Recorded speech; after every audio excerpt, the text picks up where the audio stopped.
Welcome everyone. Welcome everyone. I see people are putting their location in the chat, which is cool. Just so y'all know, this is live and not a recording. Jasmine shouting out the Hokies from Virginia. Eric is in North Carolina. Arthur's in Houston. You ever been on those webinars where it's like you can tell it's recorded because like none of the real names and cities are like, they're like, yeah, let's talk to Tyrone in Alabama. There's no Tyrone in the list. So yeah, so just to know, let you know, Melissa in New York City. I'm from New York originally, so Chicago, San Francisco, Austin, Texas, Jacksonville. Yeah, so go ahead as you come in. Tyrone said, I'm Tyrone. Hey, Tyrone, are you in Alabama? That would be hilarious. Well, cool. Yeah, I'm from the Bronx originally, home of the 27-time baseball world champion New York Yankees. I just want to make that very, very clear. So yeah, so let's go ahead and get this party started, shall we? I guess the people you can see, I want to introduce yourselves real quick.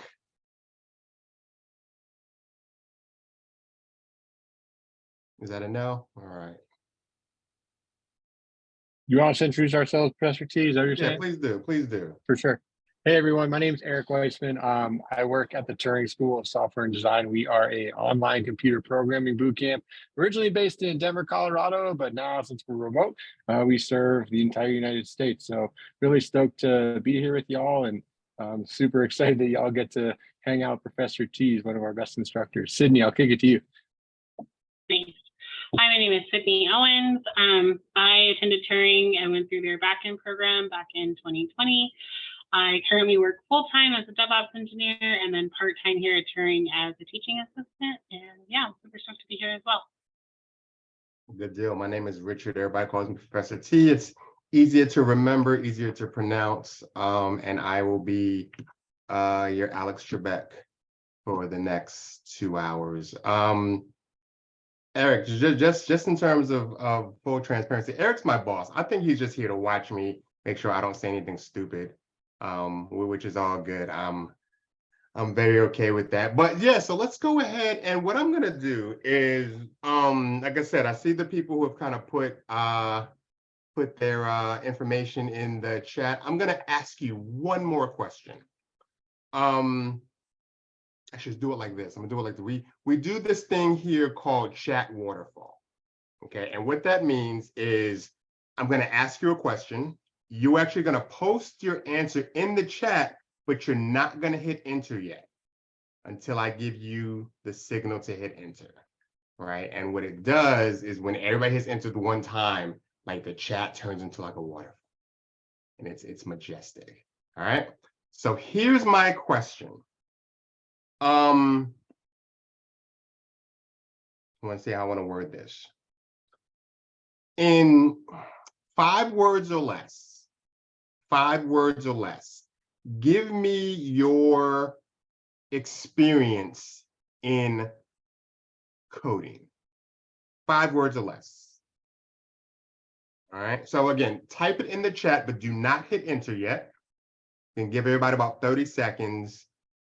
And then I'll say go, and then you'll hear it, okay? So again, 5 words or less. What is your experience in coding? Okay. Give you another 10 seconds.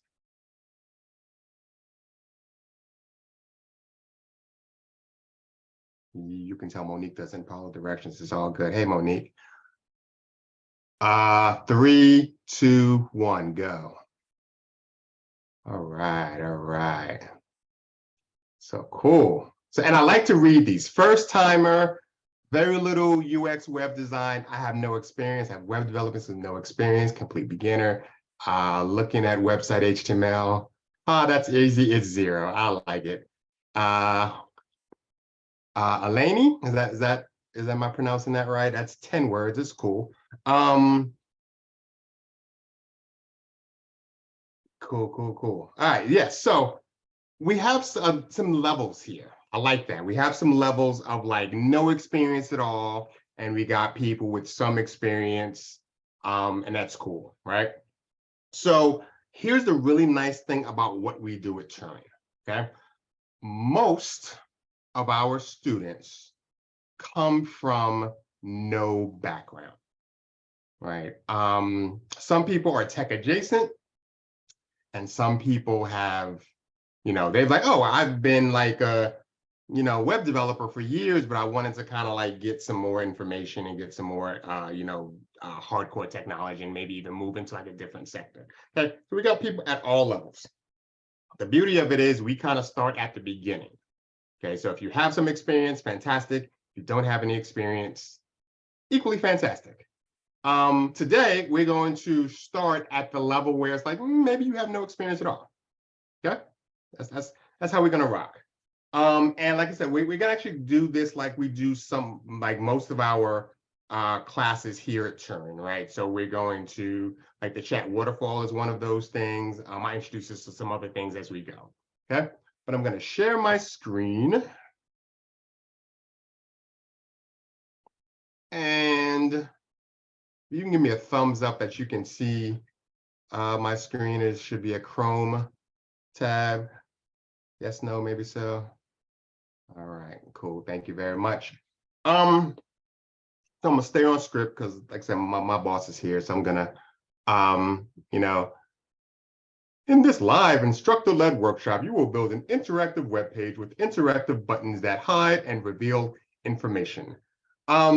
And the part that's italicized after it, this is best experience on a desktop or laptop, right? This doesn't work as well on a mobile device, a tablet, iPad, anything like that, just because we're gonna do a lot of typing. And the tools we're gonna use for this is going, like I said, it's much better if you have kind of a full screen experience, right? So cool. So one of the things that we requested of attendees is that you get a Replit account, okay? And so the first thing I'm going to ask you to do is open up Replit in a browser. I'm using Chrome. Chrome just works better than most. I'm going to open up Replit, and then you're going to log in if you're not already logged in. So like when I open Replit, I'm already here. So you kind of see my name is up here. It's ready for me to rock and roll. So I want you to open up Replit. If you're not logged in, let's see what it looks like if it's not logged in. Let's find out together. Cool. It's probably, oh, look at this. Space Odyssey 2001. So I'm going to click log in. If you have a username and password, go ahead and enter that. I usually log in with my Google, so I'll do that really quickly. Hopefully it doesn't ask me a bunch of questions. Cool. I'm logged back in. However you need to log in, you should have a screen that looks something like this, okay?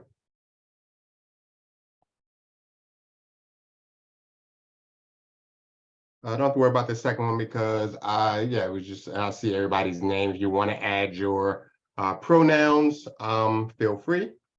Like I am Professor T, he, him, pronouns.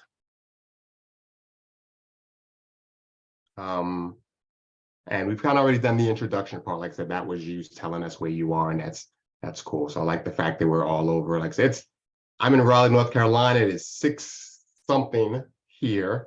And I know some people are in San Francisco where it's 3-something. Eric's cat, what time is it where Eric's cat is?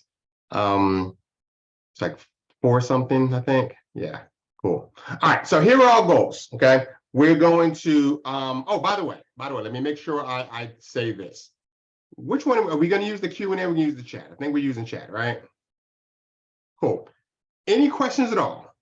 Any questions at any time, please go ahead and ask those questions in the chat, okay? I normally don't watch the chat as I talk, but Eric is here and Sydney is here, and they'll be monitoring that chat. If I see something that should be kind of addressed, feel free to bring it to my attention, and I will. Otherwise, I'm gonna flow. Is that cool? All right. So our goals here, and actually, let me drop this. Matter of fact, Eric, since I can boss you around right now, can you drop this link in the chat for me? not one time. I'm going to take advantage of it. It's only 2 hours, but.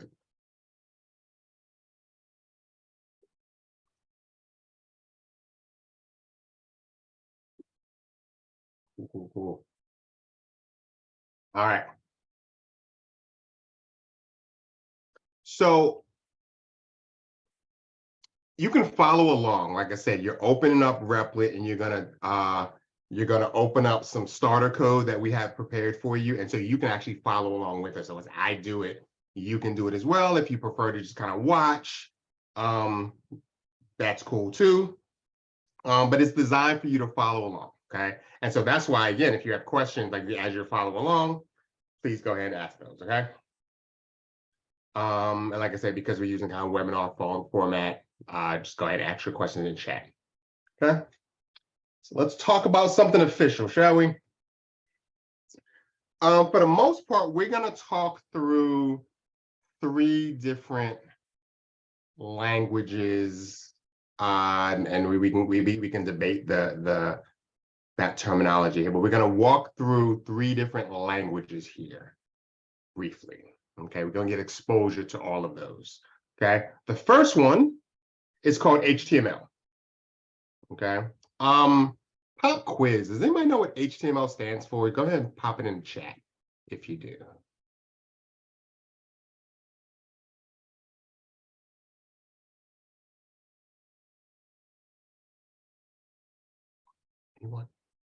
Anyone? Yeah, there it is. All right. Hypertext something language. Yeah, that's about right. Yes, so HTML stands for Hypertext Markup Language, right? So anytime you are ever on a website and you see pictures, you see text, you see whatever it is, the structure of that is built in HTML, okay? There's a really pretty picture.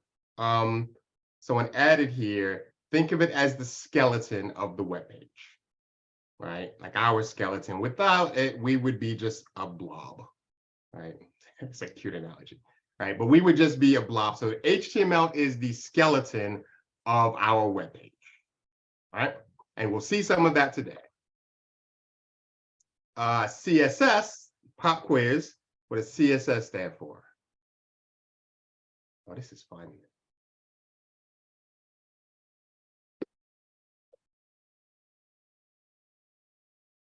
Yes, Michelle and Ashley, by the way.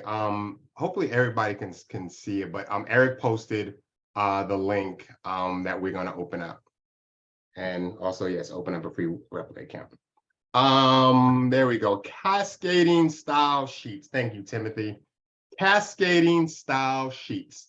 And it defines the look and feel of the web page, right? You can change the size, layout, colors, fonts, and more. I like to think of it, and it is a pretty picture here too. I like to think of it as like the way you comb your hair, or the stylish clothes you wear, just the little things you do. Okay, so like your swag, your drip, the shea butter you put on, that's CSS. Okay, it's your style. The first S stands for style. Think of it as the style. Okay, and the last one is JavaScript. Okay, and what JavaScript is, if HTML is the skeleton and CSS is your style, JavaScript, you can think of it as the brain and the muscle of it. Okay, so anytime, most times when you click on something on a website and it does something magical, it's probably the JavaScript built into the website. Okay. And like I said, we'll go ahead and give you some examples of all of those things. Okay. If you can, let me see if I can blow this up. Or can I annotate? Let's find out. Stop sharing for a second. There it is. Let's see if he gave me annotating. He did. Cool.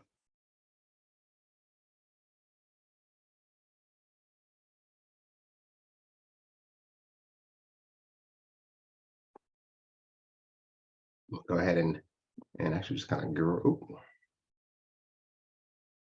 See what happens when I do stuff on the fly, Eric. All right, let's grab this, copy, paste, annotate text, and I will put it right here. Let's make that bigger if we can.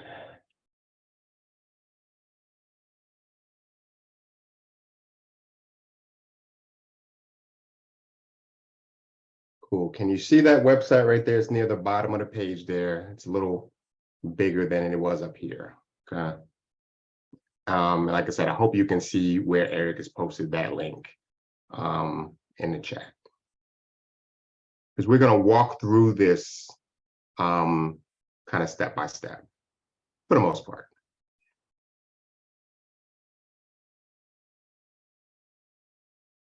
Okay.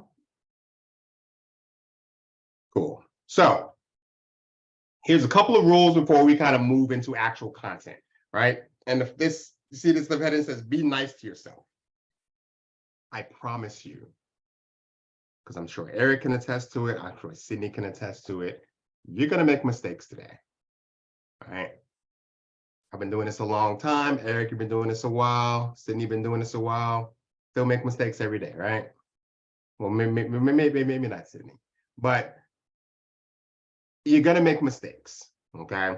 And one of the things you're going to do as you learn is going to be uncomfortable at times, but work through that, right? Because that's how you're going to learn best in coding. The way to learn how to code is to code and make mistakes and learn from those mistakes, okay? But for today, most of our troubleshooting is if something is a mistake, an error, it's check your spelling, for one, all right? And check your capitalization, all right? Because big C, Sydney, is different from little c, Sydney, okay? It's a weird thing you're gonna have to get used to, right? If I typed Sydney with a capital C and I typed Sydney with all lowercase versus Sydney with all uppercase versus Sydney with that like really millennial, like one letter up, one letter down, one letter up, all right? Those are all different versions of Sydney, all right? So spelling and capitalization matter. We'll talk about this a lot more in depth, but do you have a closing symbol for every opening symbol? So think about parentheses, right? You probably use parentheses fairly often in life, but then there are other ones, like if you look on your keyboard, right next to the letter P, P is in professor, you have some square brackets. They're called square brackets because they're right next to each other, they kind of look square. And then above those are the curly braces. Okay, they kind of look like, I don't know, like a person's like nose, right? And then there are the angle brackets, which are next to the letter M, right? All of these things have an open and a close, okay? So making sure that if you've opened something, you've closed it as well, okay? Something to get used to. And then lastly, do your colors follow a predictable pattern? Like, for example, we're going to work through some color stuff. And if like everything is like the same color and then something changes color, that's a really good indication that there's an error somewhere there. Okay, that, you know, you can kind of point that out. Eric, you got something to add?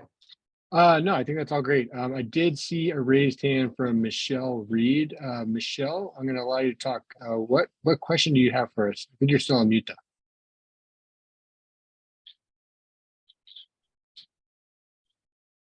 Michelle, if you're there, you can unmute and ask your question. Otherwise, I'm going to put down your hand and we can figure it out in the chat. Okay, I'm gonna lower your hand. All right, Professor T, keep rolling. You got it. Good deal, good deal. All right.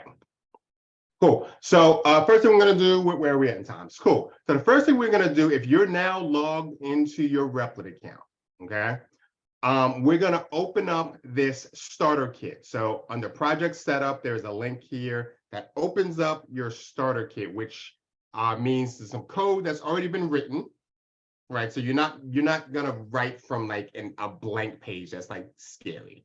All right, we're gonna open up this starter kit, if you will, right? And it's gonna load up some stuff. You can kind of see it like, oh, there's some code here. Okay, some stuff we'll kind of discuss.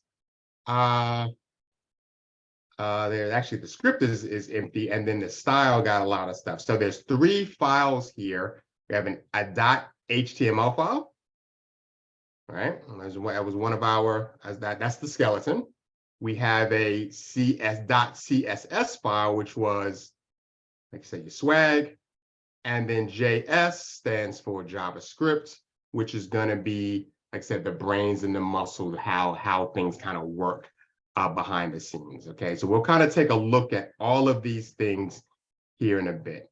Okay, but before we do, I'm going to introduce you to another thing that we do, which is called, we use what's called the Pomodoro technique. Okay, we call it POM for short, POM. Okay.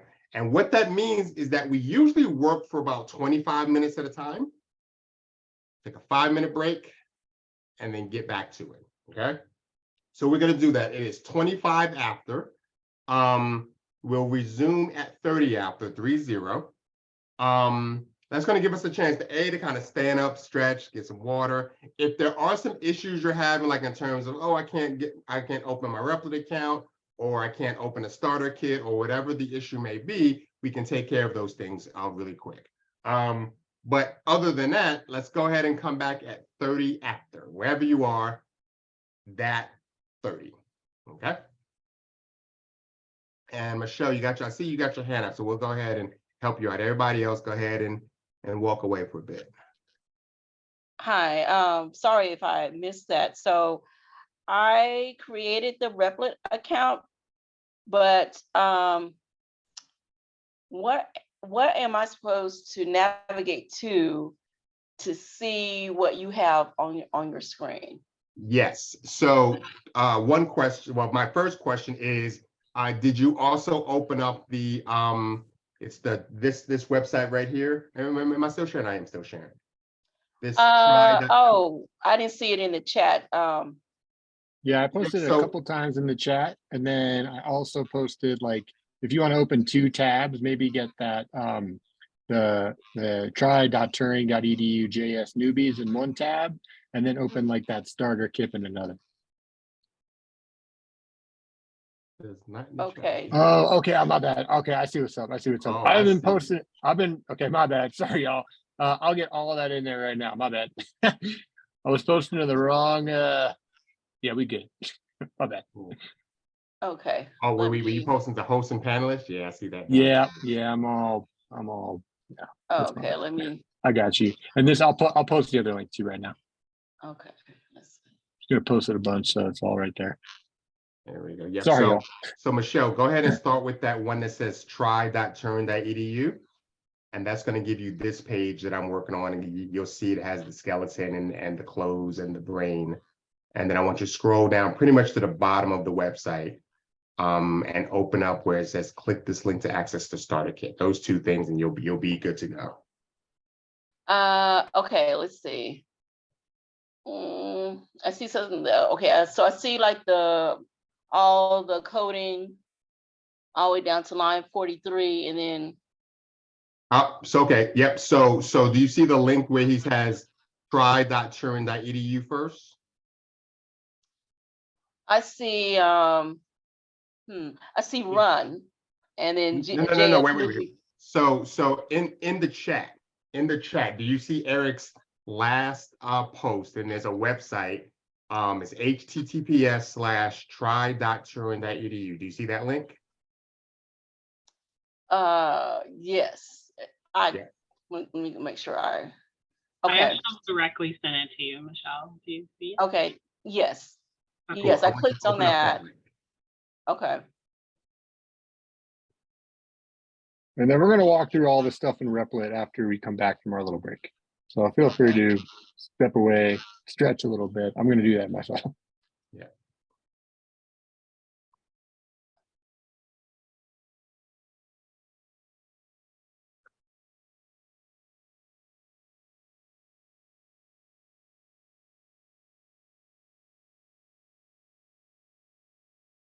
Okay, I see. Try coding for newbies, and then just click Yep. on the link to access the starter kit.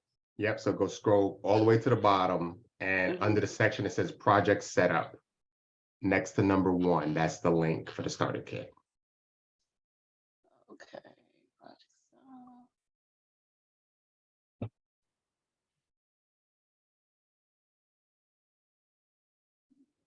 And I see another hand raised. Let me see if I can get to that.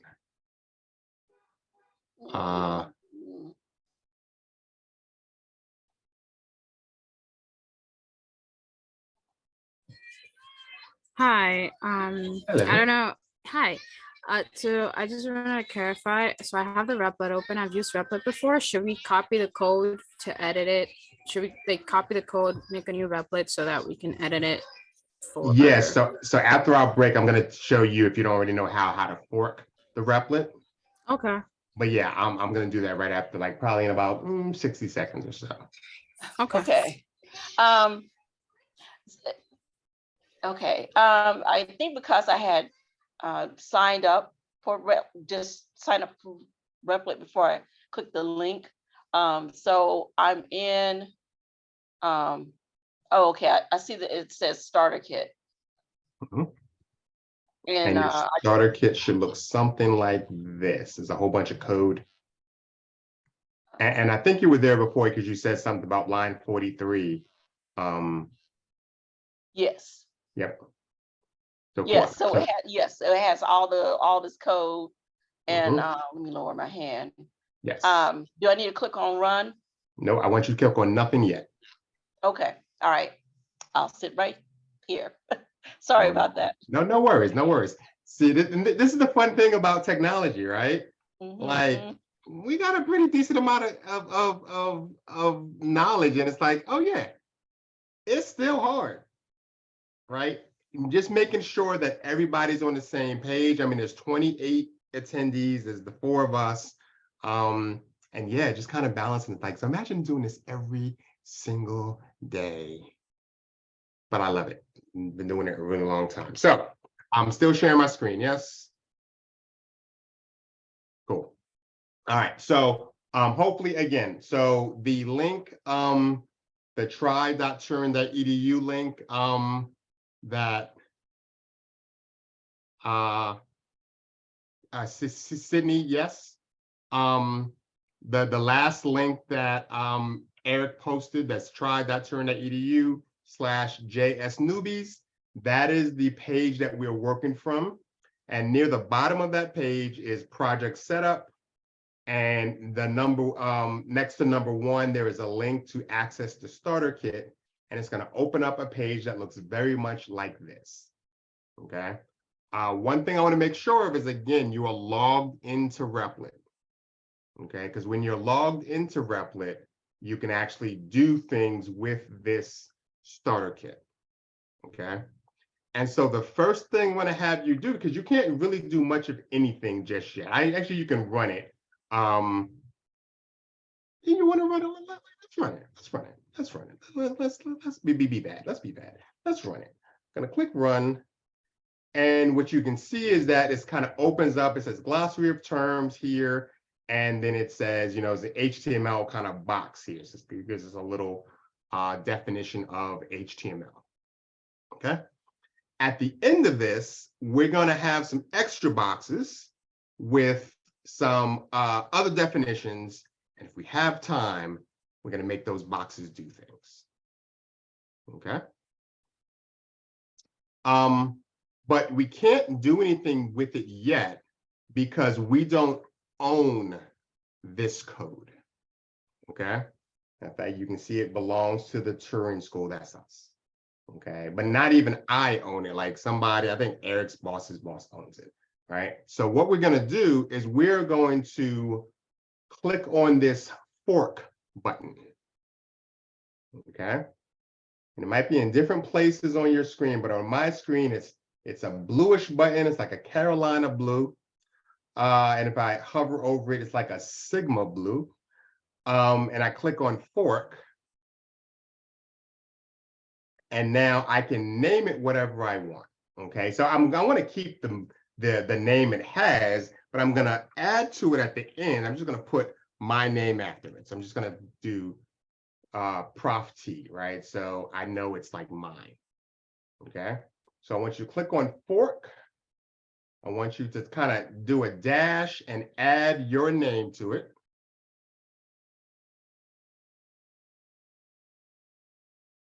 You are the owner, right? This will be your name here. And I'm going to click fork REPL. I'll give everybody a second to get this far. Again, I'll repeat that. Click on fork. Add your name to the end of this. So it should say JS-newbies-starter kit your name, and then click fork REPL. And the screen does a little whiffle-diffle-do. Screen changes just a little bit, but most importantly, this has code that we can actually edit. And to Ashley's question, if you do not see an owner box, if you don't see an owner box, it's probably because you're the only owner or you're not logged in. So make sure you're logged in. And then, yeah, that would be the first thing.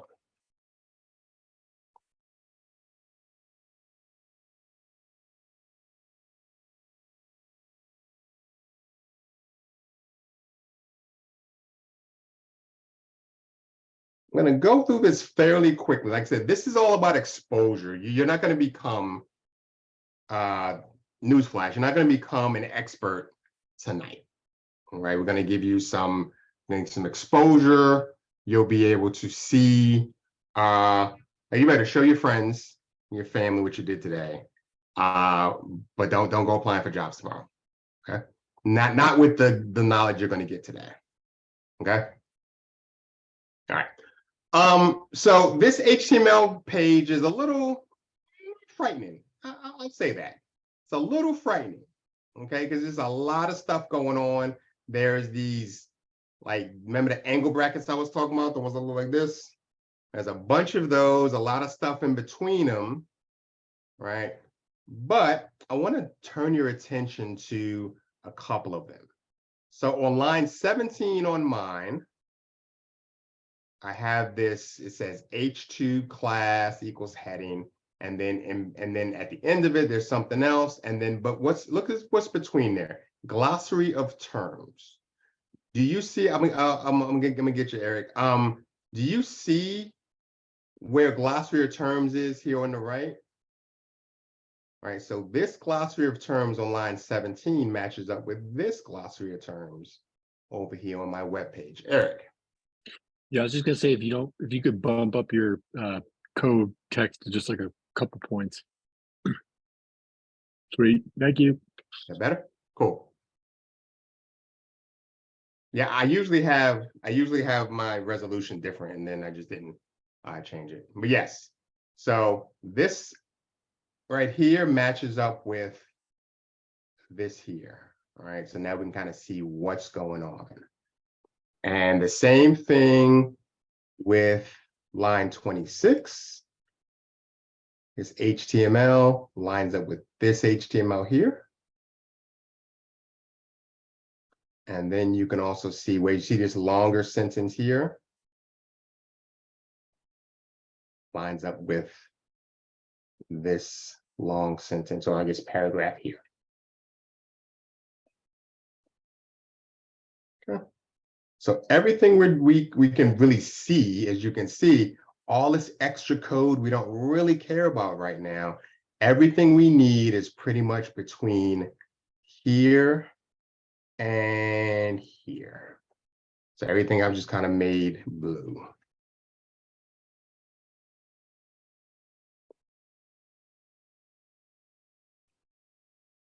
Yes, line 16 through 36. Thank you. And I want to do something. I want to try something. Some of this code, like say line 22, is what's called a comment, which means it has, like, the website doesn't even read it. This is for us humans, right? This line 22 says, hey, everything that comes after this is related to this single card, like this HTML card. This is a card, calling it a card. Okay. And then on line 36, we have another comment, again, for us humans, that says in single card. So everything that's related to this card, Sydney, is on lines 22 to 36.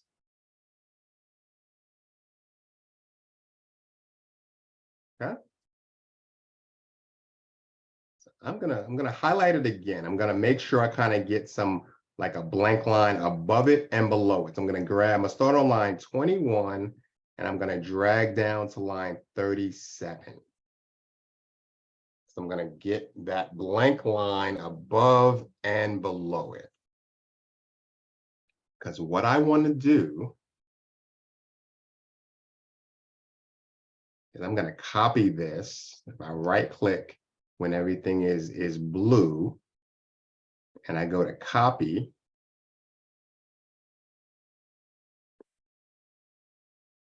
so highlight everything, all of that. I right click and I do copy. Notice there's like a keyboard shortcut too. If you like keyboard shortcuts, you can use the keyboard shortcut, but I'll use the mouse for today.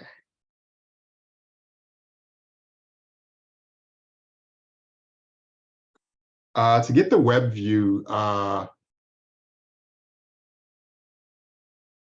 get the web view. So let me kind of show you what's going on in Replit, right? This is my bad. There's a bunch of sections here, right? This top section shows like all the files that I have. This bottom left section, excuse me, has all the things that can like open up over here on this right side, and one of them is called web view. So if I click on web view, if I click on web view, I think it goes away. But if you don't have a web view over here, then click on web view here on the left. And it'll open up a new little tab here.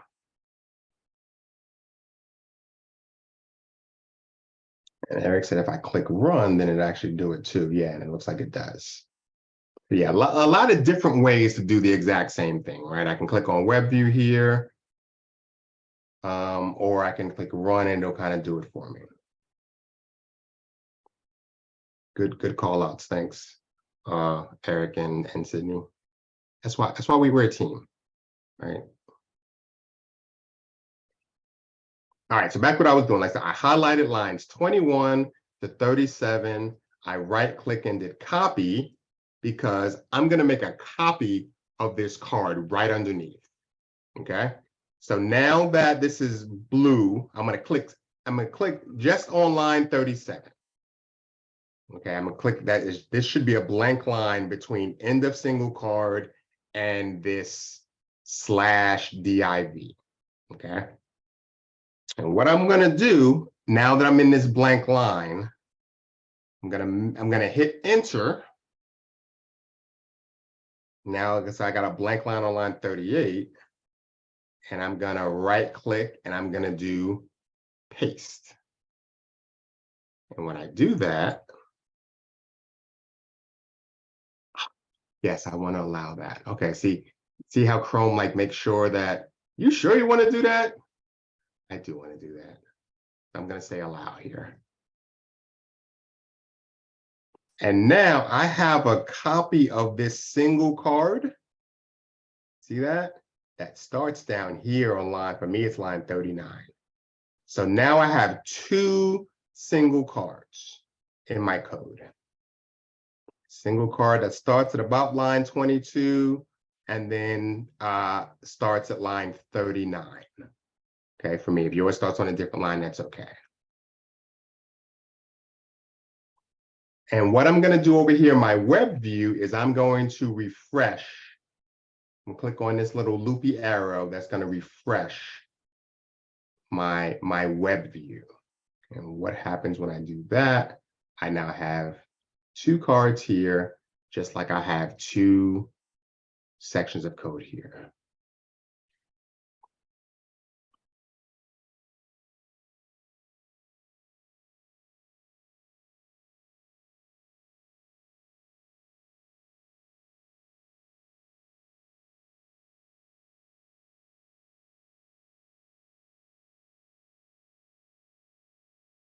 give everybody, for those of you who are working along with me, give you a chance to do that. Make sure you now have 2 cards. If you don't, feel free to ask a question in the chat.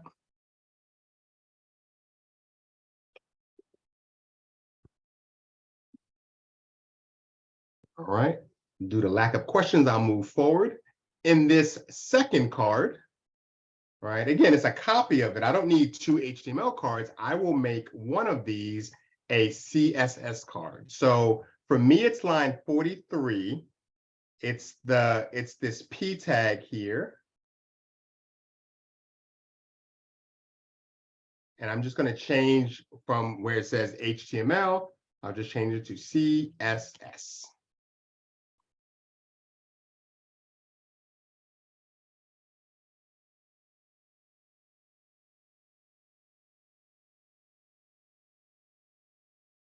And for this paragraph here, well, if I go back to my original web page here, oh, I never flipped the page.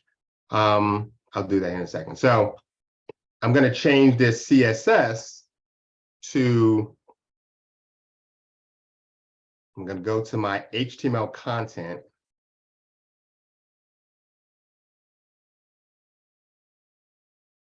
And I'm just going to take this code, these words right here.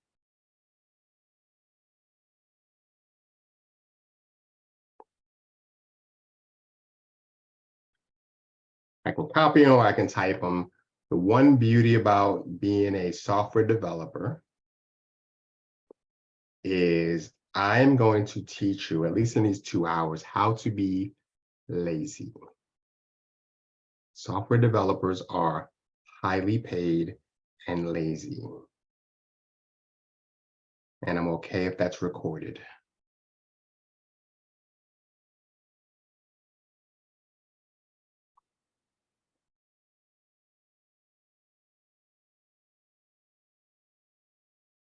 So for my second card, I have, it now says CSS. And then I have a new paragraph that describes what CSS is. Okay. But you might notice that over here, my web view, it still says HTML. So what do you think I need to do to refresh this? Well, click on my refresh. Thanks, Arthur. Click on my refresh button.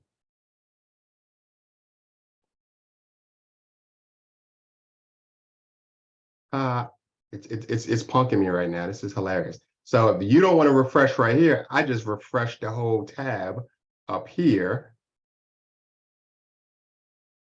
And yes, I saw somebody said, have a slow laptop. It may not be your laptop as it is Replit sometimes. Especially when a bunch of us are using it at once. It's like, whoa.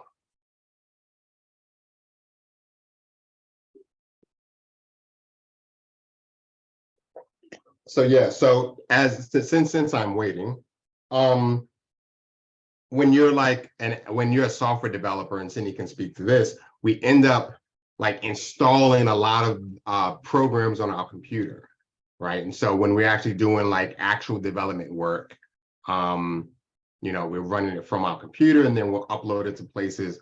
What Replit allows us to do is do a lot of these things without having to install on our computer, except when it doesn't, when it's slow like this, right? So it's not fun all the time, but hopefully this will refresh and we can actually see that we have 2 cards.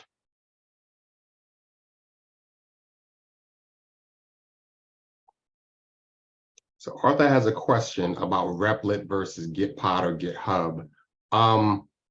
I usually use Replit really just for teaching purposes and like really quick, like I don't have to install a bunch of stuff on my computer. GitHub, and feel free to jump in here, Eric and Sydney. I use GitHub as like a repository for like all my big projects. And if I need it on another computer, I can get it if I want to, as a big version control thing. Much more than we're going to get into today, but Like I said, the only time I use Replit is to teach, if I'm being really honest. Yeah, oftentimes when we run workshops, we'll use tools like Replit because it doesn't involve like y'all having to like download a bunch of programs, get a bunch of stuff set up. Usually Replit plays pretty nice with us, but as you can see, anytime you're trying to live code, things inevitably don't go as planned. But we got some other things up our sleeve too if this doesn't work exactly Yeah. how we want. Yeah, very much so. All right, so we'll hope that plays nice eventually. I do want to move on to some other things while we're quote unquote waiting. Want to make sure you get the most bang for your buck here.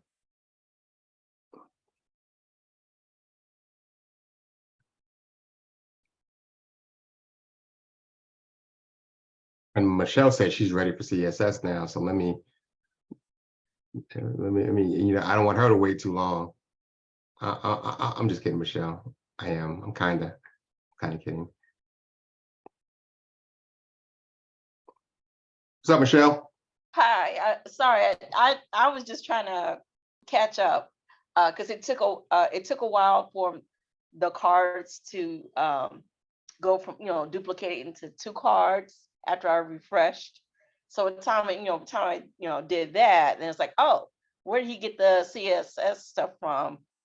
So I opened that up, but I wasn't sure like what part to copy or what have you. Well, sure. Well, you're ahead of me right now. I'm still waiting for a card. So if you got cards, then I if only you. from the HTML.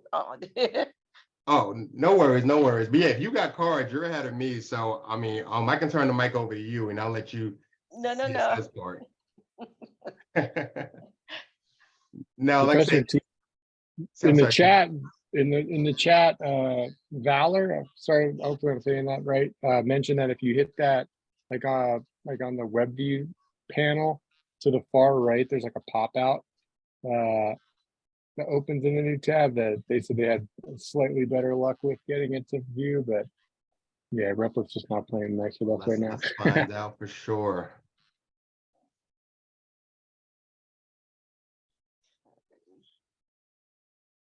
Likes y'all better than likes me right now.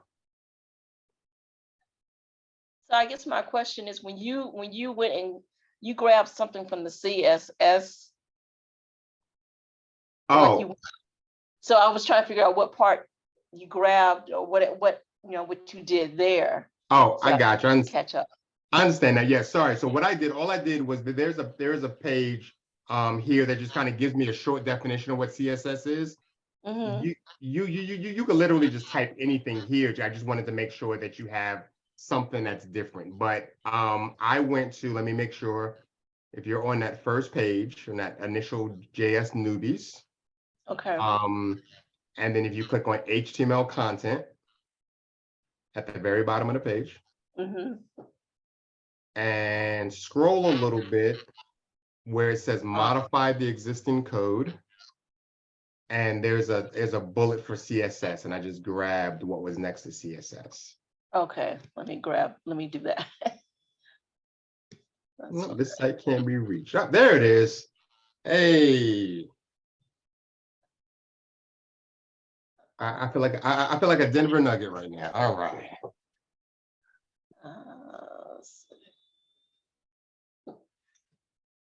Yes. So now I have 2. I have an HTML and I have a CSS.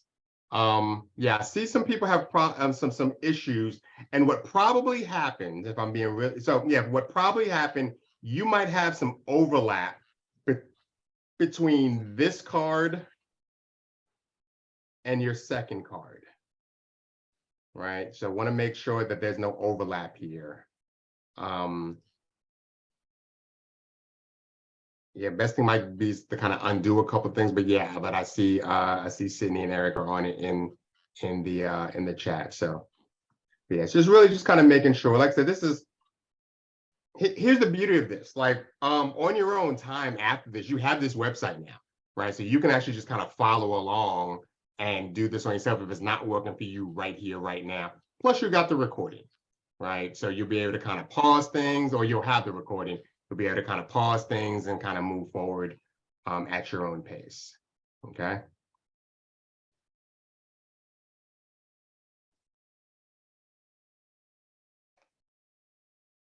All right, cool. All right, next thing I do want to do is the CSS. So let's look at, before we take our next palm, I want to look at the page is called style.css. And you'll notice this is a little bit like the code for this is a little bit different format, right? You got a lot more of these curly braces, right? And remember how we talked about if you open one thing, you got to close it, right? So every open curly brace has a closed curly brace. So right, body here, key here, container here, right? Open and close, right?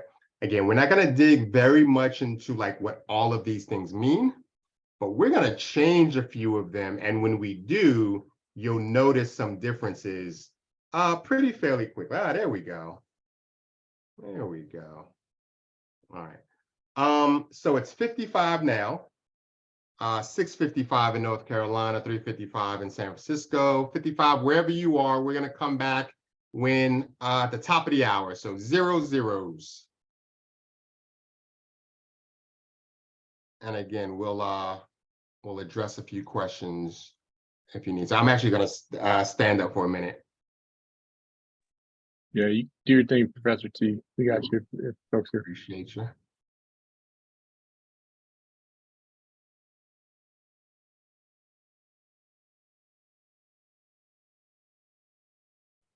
All right, I'm going to take a palm too. Everyone get up, stretch. See you at the top of the hour.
It's 7 o'clock on the dot.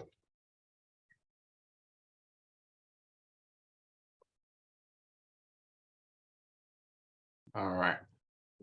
So, gonna pick up where I left off with a caveat. Huh? If you have 2 cards, fantastic. If you only have 1 card, that's fine too. If you have an error, am I sharing? I am sharing. If you have an error, what I want you to do is I want you to go back to the starter kit on that main page.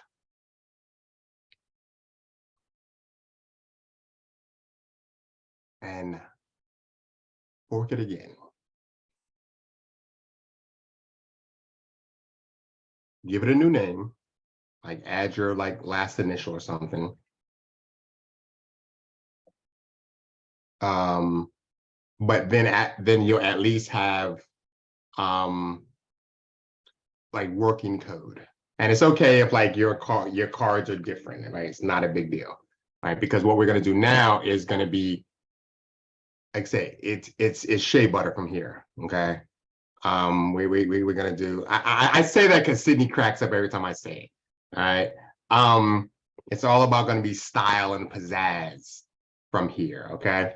So if you have 1 card, that's fine. If you have 2 cards, it's fine. If they're only thing I want you, if you have broken code, you have an error message, I want you to refork the starter kit, okay? But I want everybody to look something like this, either 1 card or 2 cards that both work or that work, okay? And then I'm gonna go to my style .css page. Well, like I said, we've kind of talked through this code a little bit. If you are following along with me here, from this home page, I am on the CSS-styles. If you have moved on to the HTML page, just scroll all the way to the bottom, and it'll take you to CSS. Either way, you want to be on a page that says modifying the CSS at the top.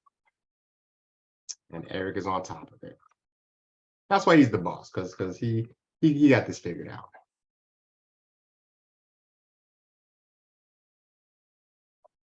I'm probably going to get a talking to in the next few days, so but I am loving this. This is so much fun.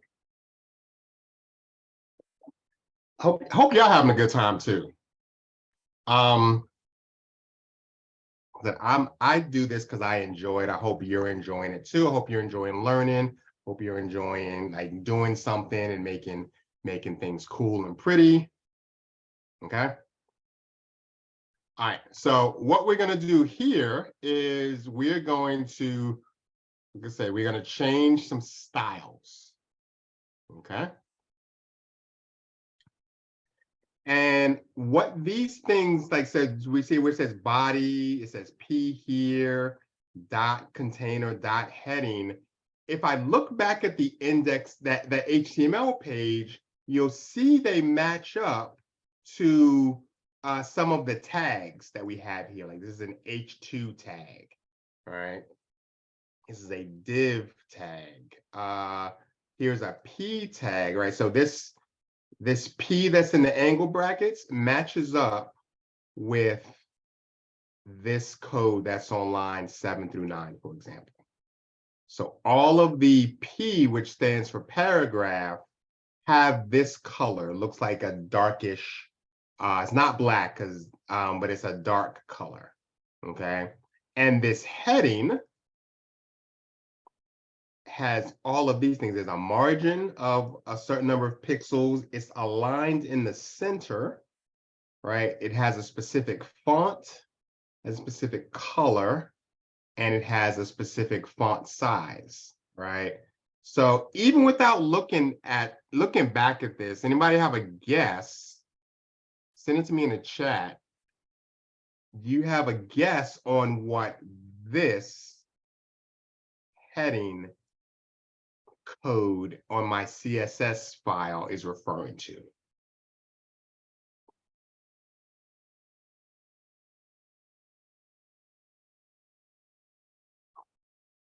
I'm watching the chat intently too.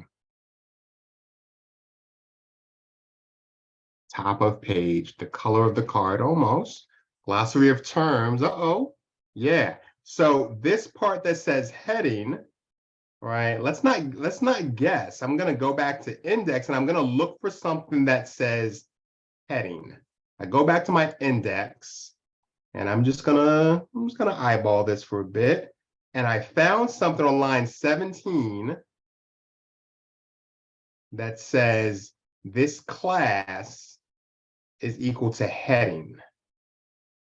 Can I put these side by side? Let's find out together. I think I can. Yeah, there we go. So this line 17 that has a class of heading matches up with, how about that? Look at that line 17. Who did that? Is that you, Eric? Is that you, Eric? Fancy.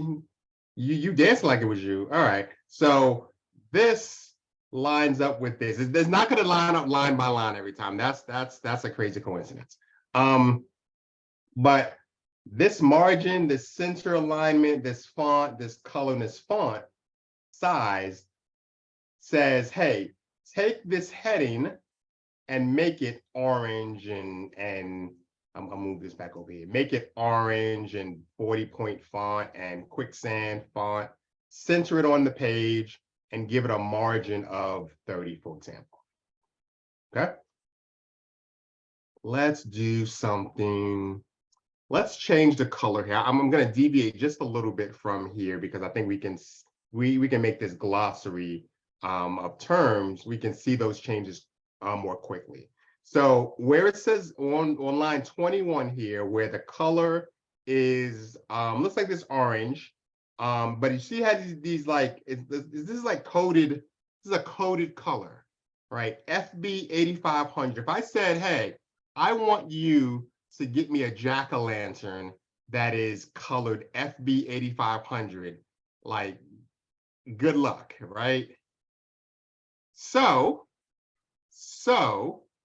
the cool thing about what we can do with color, we can do these coded colors, or in a bunch of different, I'm just gonna change them. I'm gonna grab the letters and the numbers and the number sign in front of it. So I'm just gonna delete it. Backspace a bunch of times. I'm getting everything, including the number sign or the hashtag. And so I just wanted to get that. This is Siri talking to me. Listen, I'm not talking to you. So color, I'm gonna type the word yellow. So some colors it actually recognizes the color yellow. And when I refresh this, that is yellow. There's a few others that it recognizes. Let's go left field here. Let's go with cornflower blue. There it is. Look at that. Refresh.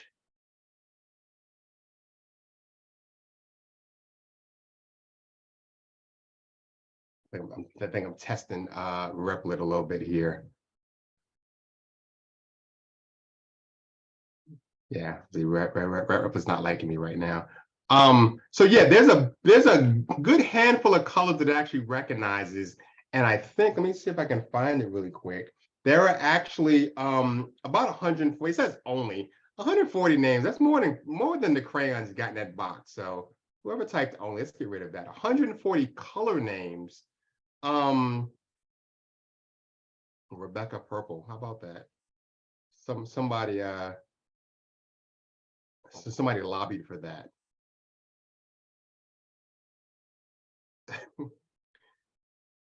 So somebody married a Rebecca. All right, so yeah, so Eric posted one, and then there's a link in the on this page. If you go down to the Explore to Learn, there's a link here too. But here are like a bunch of colors that like are named colors, right? So we got like dark and light salmon, like well done and medium rare salmon, Here's like all your state colors. All right, so you can kind of see, yes, there's an orange, and each of these names match up with like those codes, right? Those 6-digit codes. All right, I will remember orange a lot quicker than I will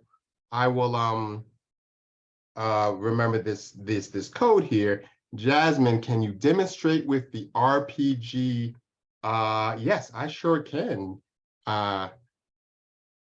Jasmine. Oh, see, I was joking about Rebecca Purple, but Ashley corrected me. See, now if somebody can like delete that part from the video, that would be fantastic.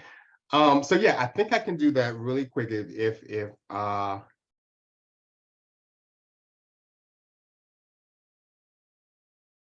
wouldn't have known either. Did you like Google it as I was joking about it?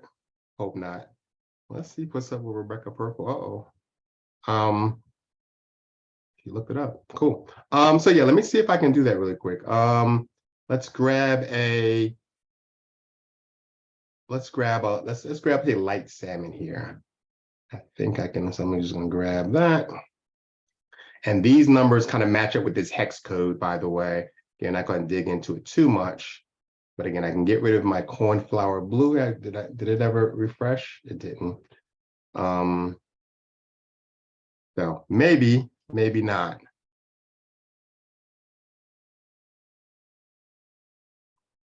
Would you ever really need to know the hex code of colors? The answer is not really. But where is it? There's another link in here somewhere. Popular color palettes. I'm gonna click this really quickly. I feel like I'm going on a tangent a bit. But somebody threw me with the Rebecca Purple thing. So reject all these cookies. So if you were a professional web developer, right? Here are a lot of like, I guess what you can call color palettes that go well together, right? So if you're designing a page, you want like a set of colors. Like here's one that 52,000 people like, and here are all of the codes for this particular palette set. Okay. Yeah, they get real intricate here. Okay, sets of 5 to maybe up to 10 colors. But yeah, so if you want to like drill down on a specific color, you would use the codes. If you're good with orange, red, blue, what have you, yeah, a lot, like I said, is about 140 words. Okay, let's get back to my, yeah, like I said, it's not liking me right now, so didn't even refresh one more time. Nothing. Okay. The point of the CSS part of this is that, yes, you can actually change, like I said, the colors. You can change the alignment. You can change the font. You can even change like the margin above and below, like my heading here. Okay, let's see if I get a better. Yeah, there we go. There's that salmon. And I used who was that asked for it? Somebody asked for the RGB, and so I used that. Okay. But yes, if I come back here, where is it? So I can change the font here. I can make that 70-point font. I made it 72 points actually. 72 point font is about an inch. So watch that. Yeah, see how much bigger that got? Right, it was 40, is now 72. I'll make one more change here. And again, this is all on this page here. You can make these changes. See, one of them is like the purple. I'm going to change one of these percentages. Where is it? Where's the one I want to change? So for the container, right, each one of these cards is actually called a container. You see here where it says div class equals container. If I come back to my style, it says width of 70%. Well, that means this card takes up about 70, well, not about, exactly 70% of the width of the page, right? So the page being 100%, the card is 70% of that, right? And so if the page was wider, you see how no matter how wide I make it, it's about, not about, I keep saying about, it's 70% of the width of the page. If I make it more narrow, it still stays 70% of the width of the page, okay? If I change that to say 40%, that is much more narrow, right? Let me kind of bring it here.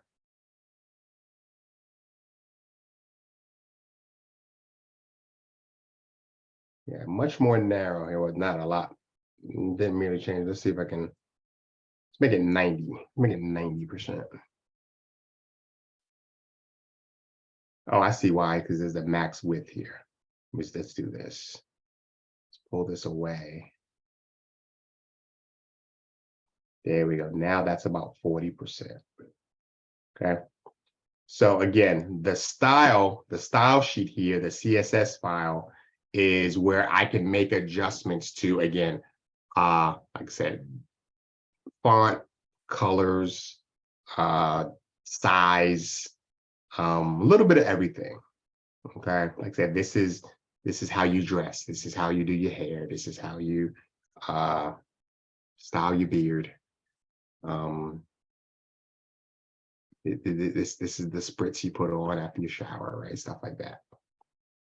Any questions about that? These are actually really good questions in terms of like the colors, and now I got to read up on the Rebecca purple during our next Palm or whenever. But these are really good questions. I definitely appreciate all the questions, all the comments, and things of that nature. So cool, keep those up. Feel free to just kind of click around a little bit. Like I said, if I come back here on the Explore to Learn, this is where I'm making some of my changes, right? The dark green is one of the named colors. Purple is one of the named colors. Okay. And then once you've done that, you can even add a new CSS rule. So each one of these, I'm going to come back here. Each one of these like groupings is what's called a rule in CSS. Okay. And again, so I'm going to scroll all the way to the bottom. And again, I am going to be tremendously lazy and just copy all of this. I use my keyboard shortcut at that time, but again, just kind of right click copy. And I'll come to, again, the very bottom of this page. I'm not going to try to put it in between anything. And if I'm going to make some room, and I paste.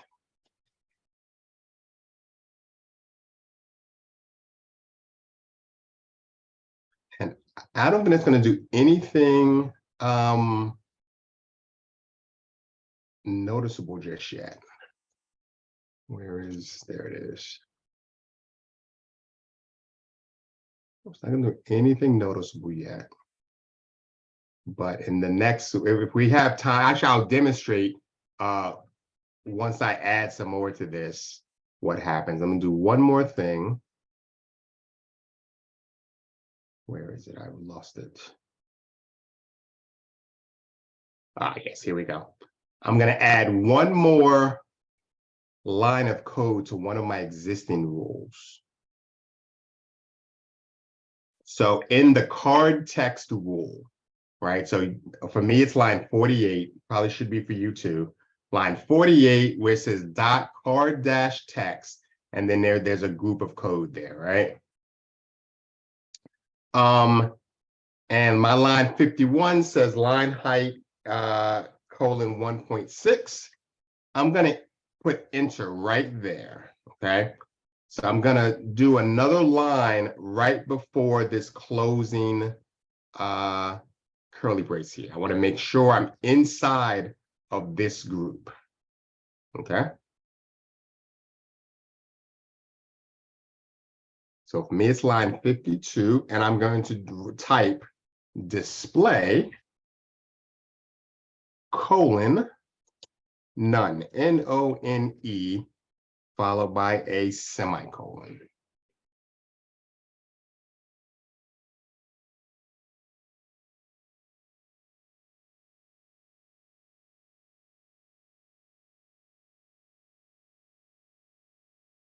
And if I've done that correctly, when I refresh this page, I now have cards that have text that I can't see yet because I added this line of code that says not to display it.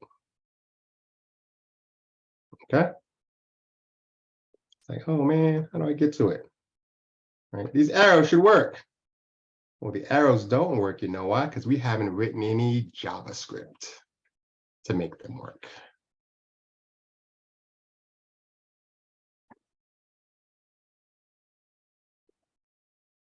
Any questions before we move on to JavaScript? All right, I'll give you a taste of it before we take our last palm of the night.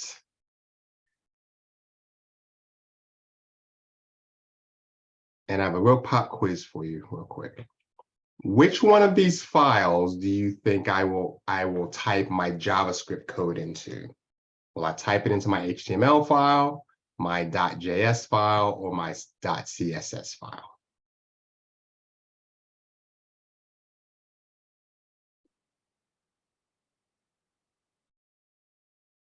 Yep, so the answers I've seen so far, most of them, yes, is the .js file, right? So again, .html is for the skeleton, right? The .css is for the style, and the .js is going to be for our JavaScript, okay? And I believe right now it is a blank file. It is a blank file.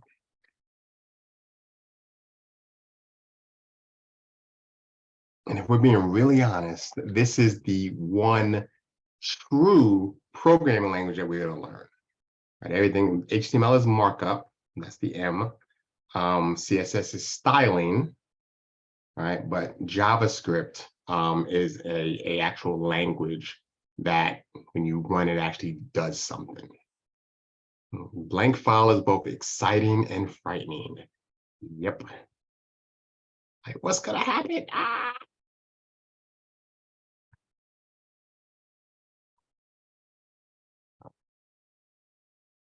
So real quick, before we take our palm, I'm going to talk about what are called data types. And what a data type is really just like what kind of thing, what kind of data can this thing hold, right? And there's a few you're going to learn about. I don't think of a better way to say this. Well, I'll just do it and then we'll talk through it. Okay. But in JavaScript to create, well, now let's do it like this. My name is Richard.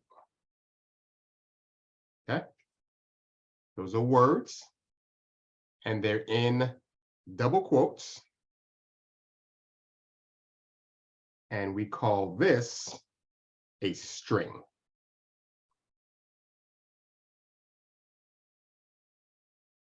Here's the cool thing. I can also, in JavaScript, I can also do it in single quotes and say, let's see, I live in North Carolina, right? This is also a string. So if it's in double quotes, if it's in single quotes, it is a string. Think of a string as just a string of letters. String of letters, numbers, symbols, whatever. Okay. And you probably, what's another one? What about, let's see, 28. What is that? That's just a number, right? It is a number. More specifically, it is an integer, right? And you can think of an integer as like a counting number. right? 1, 2, 3, 28, 29, 30. It is a counting number. So I'm actually gonna do this. These are strings.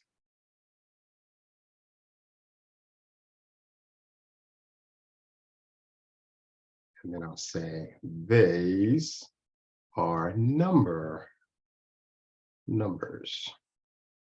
So again, 28 being an integer, 3.14, for example.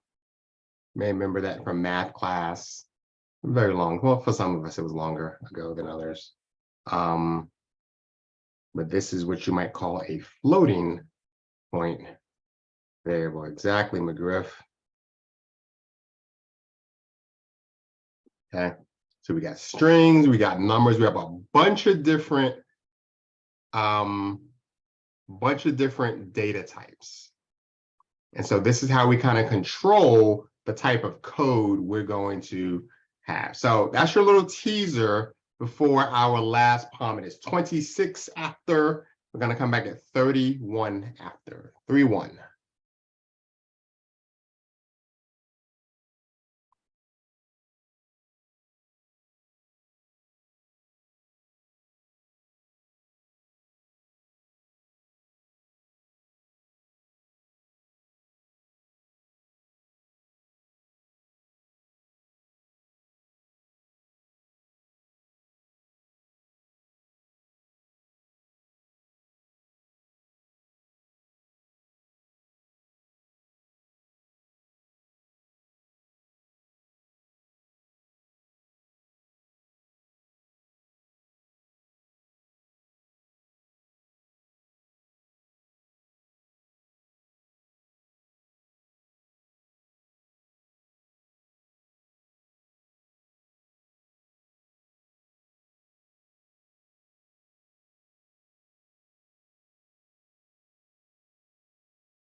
All right, we are rounding third base. I am so happy for those of you who stuck around.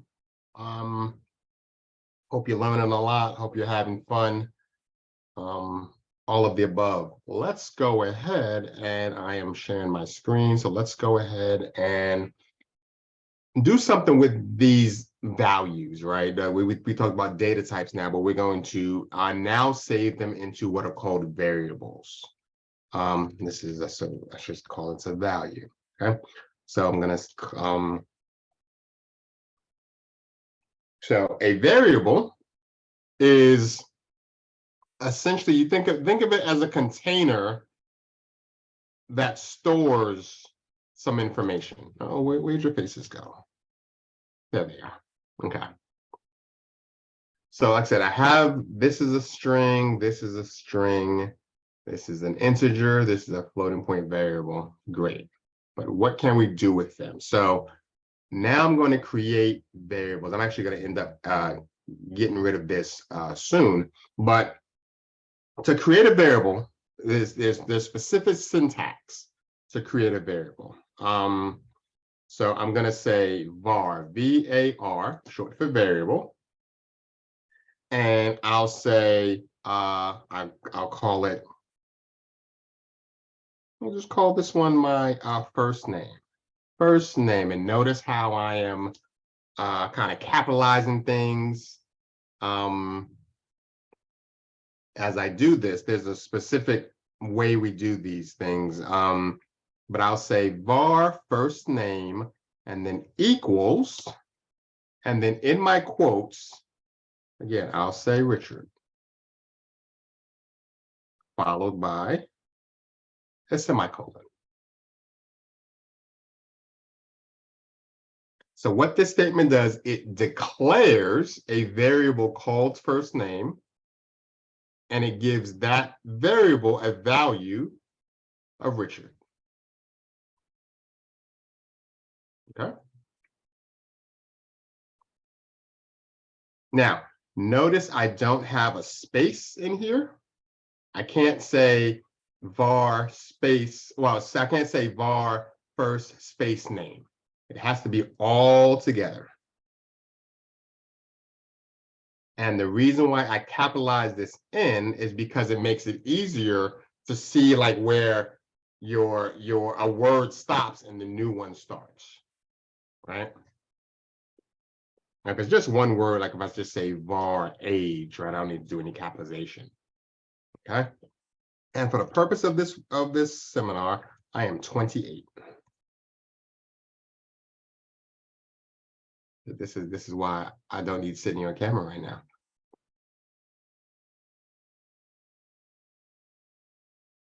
And then I'll also say var. I saw Dennis earlier, and somebody else mentioned. I'll say var college attended equals.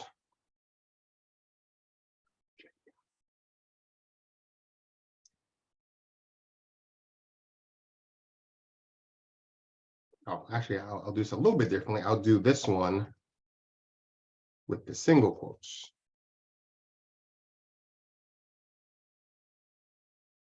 JavaScript allows you to do them with both. So I'll just kind of demonstrate them both.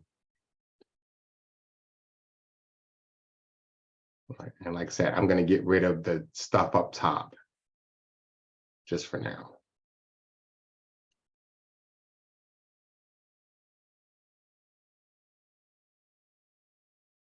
So now I have variables, and what do I do with them? Well, to display my variables, I'm going to use a command called console.log, L-O-G. So, and notice everything is in lowercase, console.log. And I'm going to do a set of parentheses.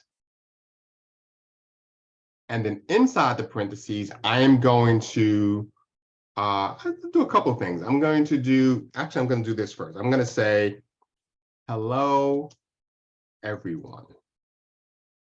everyone. So see, I have, and then outside the parentheses, I do a semicolon. So I have, so let me reiterate that. Console.log, and then parentheses, and then inside the parentheses, I have what kind of data type was this inside of quotes? Somebody remind me in the chat while I talk through this. Yeah, thank you. It's a string. Okay. All right. Let's do another. Well, and let's actually see that in play. So here's how I do this. So I have a web view here. I'm not going to use the web view here. There's another one. If it's not over here already in your little section, you want to turn on the shell tool over here on the left. So you want to turn on the shell tool. And when you turn on the shell, it looks something like this. Right? This is the scary part, right? This like, oh, this terminal thing. This is what this is called. It's called a terminal. And this is where you run commands. Okay. And you remember learning terminal, Sydney? Oh, what is this? That's blank. And I gotta know stuff, right? Here's how we're gonna run this code in here. I'm gonna type these words. I'm gonna type node, N-O-D-E, space, and then the name of this file. And the name of this file is script.js. Again, everything is lowercase. So I'm going to type node script.js. Remember how I said spelling and capitalization are important. And when I hit enter,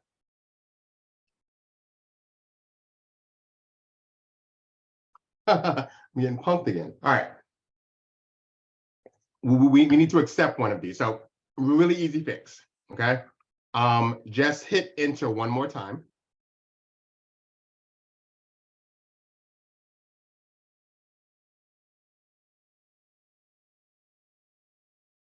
And at the bottom of this, you should see where it said hello, everyone.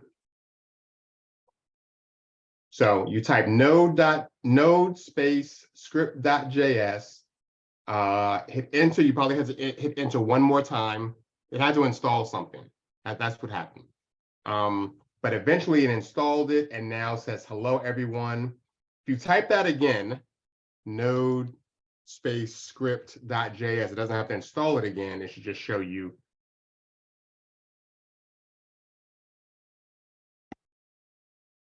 This is not fun. Michelle got a reference error.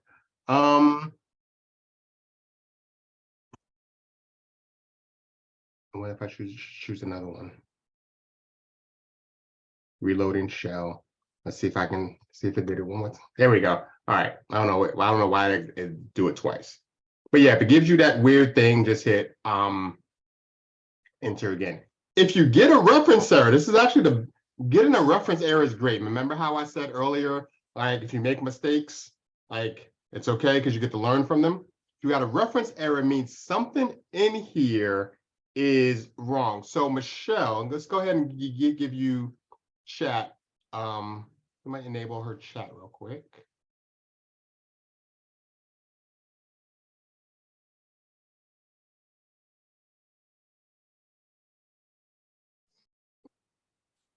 Michelle, talk me through where you're getting the reference error.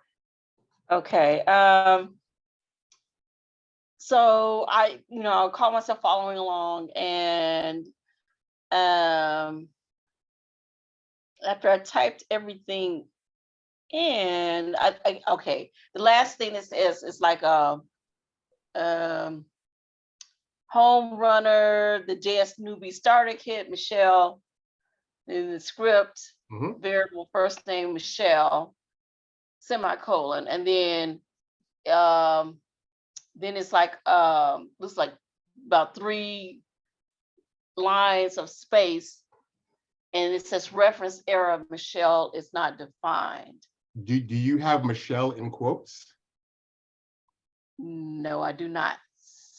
Okay, so that's what I did wrong. Yes. Yeah, so notice everything that's words for me is in either double quotes like this, like I have my name Richard, or in Okay. single quotes, but they have to match. So if you're going to start with double quotes, end with double quotes. You start with single quotes, end with single quotes. Okay, so let me. Oh, let me do that. Let me do the single quotes.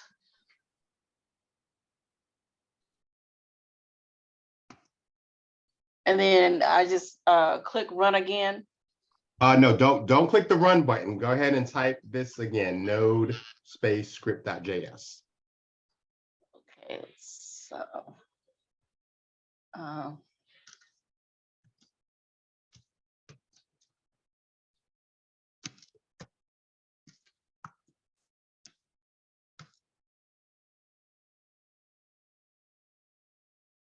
Okay, now, so I got the same thing that you got the first time where it says, it asks, Hit enter. select one to run, Hit enter.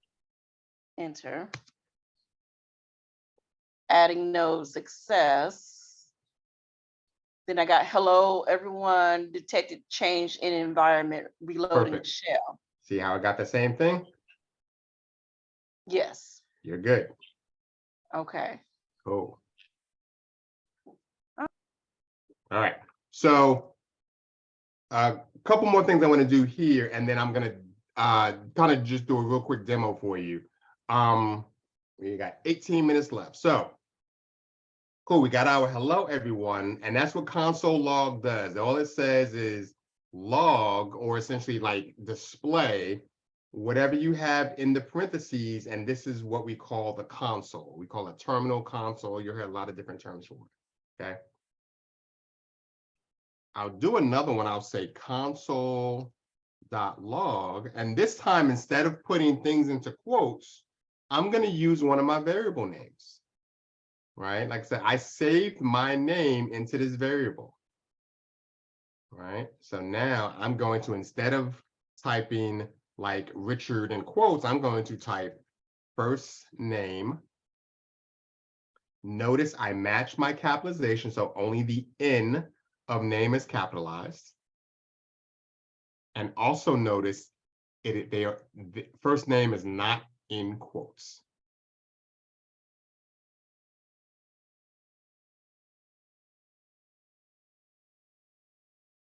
So I should now have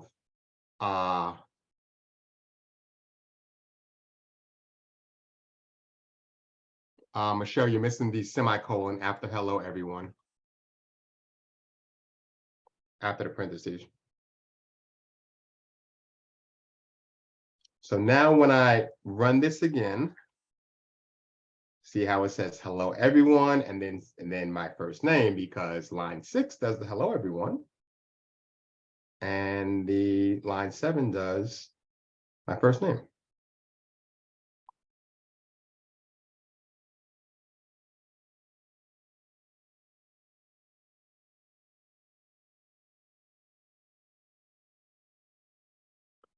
So what I want you to attempt to do before I do it is I want you to now also put your age and your college attended and have them display in your console.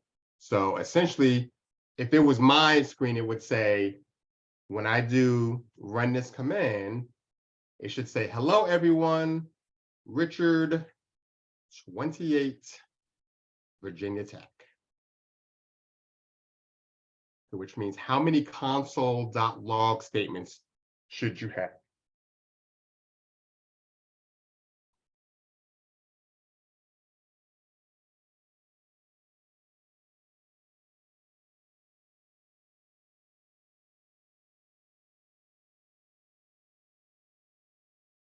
So I'll say you're both right. Erica said 3.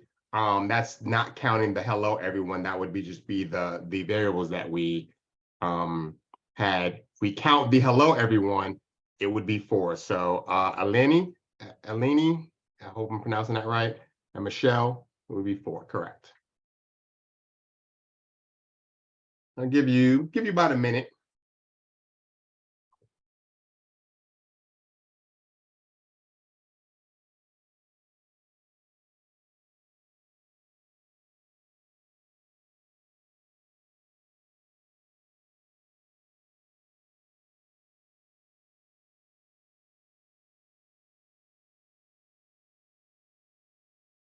I was on mute. Latrice asked a very interesting question that I am going to, yeah, I think I'm going to answer it, but not immediately. You have to wait just a moment for me, Latrice.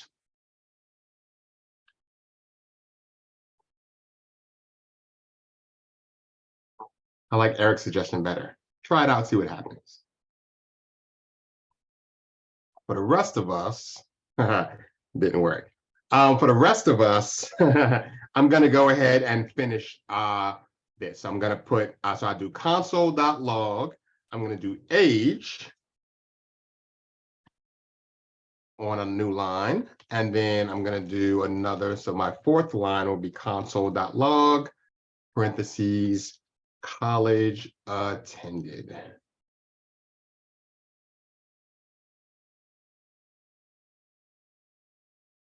And now I have my 4 console.logs, and you can see them here.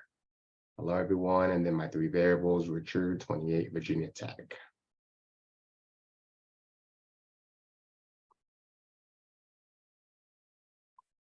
I have a question, though. And I guess this will get to your question, Latrice. What if my script file was closed and I ran this? Would you automatically know what these things meant?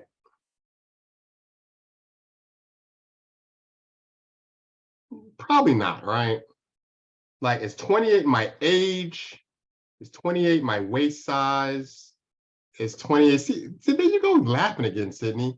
Is 28 my, like, my street name, my house number? Is Virginia Tech my favorite college, or the college I went to, the one closest to my house, right? You don't really have any context of what these things mean, right? So we're going to add a little something to this script file, specifically within our console.log. I'm gonna give you a little bit of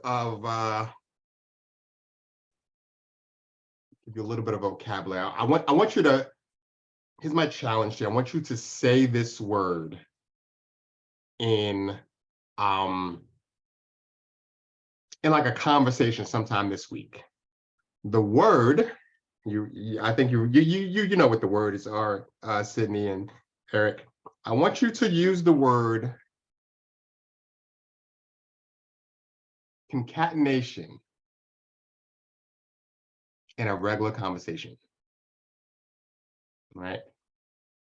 The definition of concatenation is taking multiple strings and putting them together to make a longer string. Like, so for example, I want this to say, my name is Richard, okay? I'm not gonna add that to my variable because I only want my variable to actually just have my name, okay? So the way I'm gonna do this, I'm gonna put my cursor right, I'm gonna put my cursor right before the variable name, first name in my console log. In fact, I'll tell you what, I'll actually do this fresh just so we don't mess this up. Okay, so I'm inside console.log, parentheses. Watch what I do here. I'm going to do quotes. My name is a space. So all that is in the quotes. My name is, that's in quotes. And after that, I'm going to do a plus sign. And I'm going to add first name, the first name variable. So let me be very clear about this. My name is inside the parentheses. My variable first name I mean, I'm sorry, not in parentheses, inside the quotes. The variable first name is outside the quotes. And I use the plus sign to concatenate those things together. I wish I could turn on everybody's mics because I would love to hear everybody say concatenation. Right. But let's go ahead and run this, and you can now see it does my name is the space, and then it attaches the value of my first name to that statement. Okay.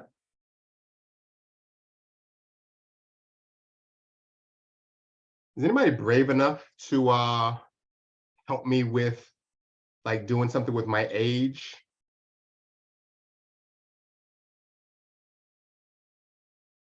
Well, actually, let's do college attended first. Like, so I want to say something like, I attended, and then for me, it'll be Virginia Tech. Anybody want to help me do that? Anybody brave enough to raise their hand? I'm going to put you on. I'm going to turn your mic on. Anybody?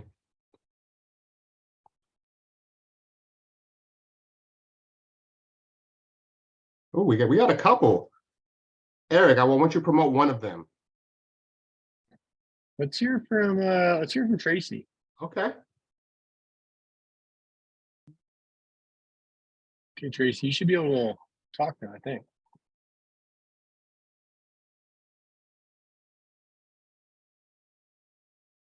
There you are, Tracy. Can you hear us? No, I think you just have to unmute. You should be good. And There we go. Cool. hello? Yeah, we Yeah, hear we you. got you, Tracy. Hi. So for we're doing age. Let's do college attended first.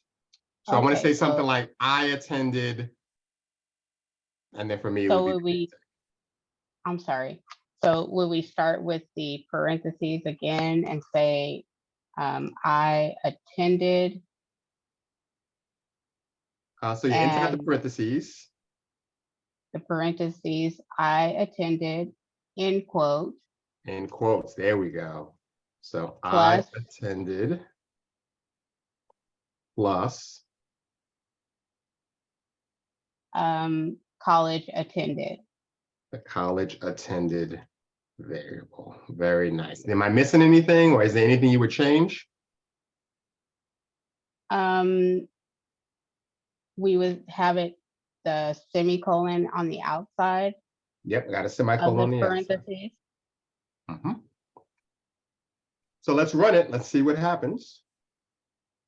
Oh, not run. I didn't mean to run. I meant, see, Mm-hmm. node script.js. And I like it, except there's one thing, right? I don't have any space between attended and Virginia Tech. So what would you change on line 9 to put a space there? Will we do another parentheses or a quote with a space in between? We could do that, but do you see what I did on line 7? That might be a little bit easier than doing like a separate quote. So for line 7.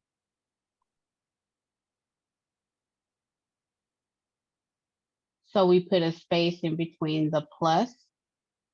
Not in Fine. between the plus. I'm going to actually put it right here between the D Oh, of attended. inside the parentheses. Okay, inside the quotation. Exactly. Okay. Right. So no, nice little sneak attack, right? So yeah, just Yeah. kind of put Okay. a little space there. Exactly. I think what you were saying, I guess I can do this. I can say plus and then like a space like that. Right. You could do that. And I think that will fix it. Okay. Yeah, that's what I was thinking. Sure. And they both work. So you did double concatenation. All right. Thank you. Kind of pressure, like, yeah. All right, last one. Does anybody want to help me do age? So this is what I want to do. I want to do, I am 28 years old. And we're gonna promote you, and I want you to pronounce your name so I don't screw it up, okay?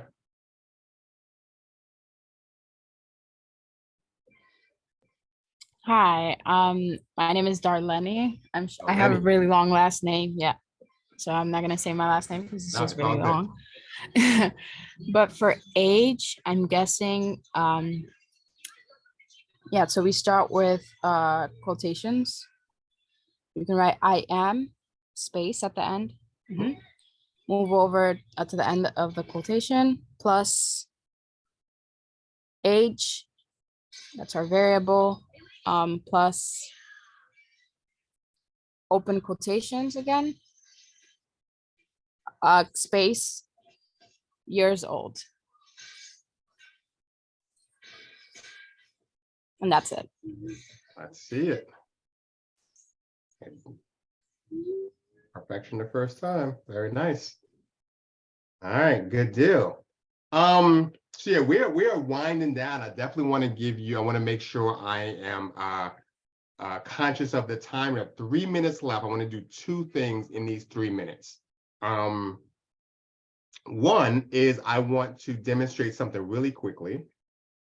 I ended up finishing, like, so if you go through this entire class, right, this lesson, starting from the beginning and you go all the way to the end, you're gonna get to the point where the interactive buttons work, right? So if I pop this out, I'll pop it out into its own thing.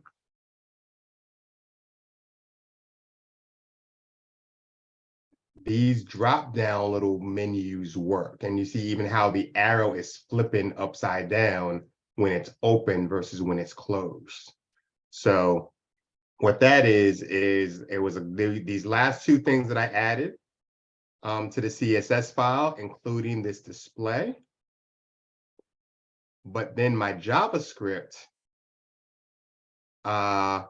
this is what is called an event listener. It's like I said, it's one of the pages in the lesson, and all an event listener is when you click on something, there is something quote unquote listening for that. So once you click it, it does something when you click it. Okay, and it says, what do you want it to do? And all it's doing is just kind of flipping these open. Click it again, it flips it closed. Okay. So that's the power of the HTML, like I said, the skeleton, the CSS, which is the pretty colors mainly, and then this JS file, the JavaScript file that makes it work. Okay. Like I said, if you go through that, you'll get to this same spot. The last thing I want to do is, of course, thank you for your time. This was fantastic for me. I hope it was equally fantastic for you. If you want to learn more about Turing, you'll want to speak to a member of our team. Might recognize this guy. This is Eric. He's on the technical team. You can email him, or if you have your phone handy, you can just go ahead and hit that QR code, and it'll actually open up a link to schedule time with him. Okay. You can speak to someone on our admissions team. Again, that QR code works the same way, or someone on our finance team. Again, QR code works. Let me see if I can get to this really quickly. If you're interested in another class, and this is actually the last page on that lesson, but if you're interested in another class, we have quite a few of these. So feel free to sign up for another one. Share your experience here. Like if you get this to work, share your experience on social media. And like I said, if this inspired you, go ahead and, like I said, sign up for another event. There's some free resources on Code Academy, specifically on JavaScript. I said, meeting with Alana, which is on this that slide here, which I'll leave up in a second. Or if you're ready to just jump in, go ahead and start your application. It was fun, y'all. I enjoyed this. I'll leave this up real quick and I'll stay behind if anybody has any questions. But yeah, have a great rest of your day. Have a great week.